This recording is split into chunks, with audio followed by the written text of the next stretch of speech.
Hi అండి. అంజమ్మ గారి చేతి పచ్చళ్ళకి స్వాగతం. ఇప్పుడు పల్లి చట్నీ చేస్తున్నాను. చూద్దాం రండి. ముందుగా బాండీ పొయ్యి మీద పెట్టి అరకప్పు పల్లీలు వేసుకొని సిమ్ములో దోరగా వేపుకొని తర్వాత పొట్టు తీసుకొని పక్కన పెట్టుకోవాలి. అదే బాండీలో కొద్దిగా 2 చెంచాలు నూనె వేసి పచ్చిమిరకాయలు ఒక 10 వేసి వేపుకోవాలి.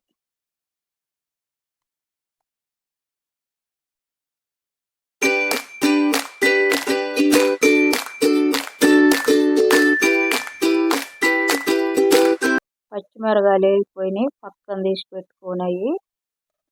మిక్సీ జార్లో పొట్టు తీసుకున్న పప్పు, వేయించుకున్న పచ్చిమిరకాయలు,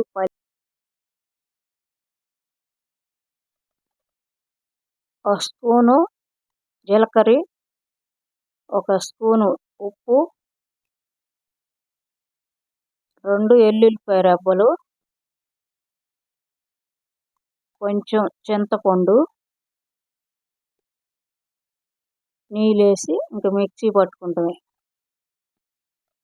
చట్నీ ఎక్కడ పలుకులు లేకుండా మెత్తగా గ్రైండ్ చేసుకొని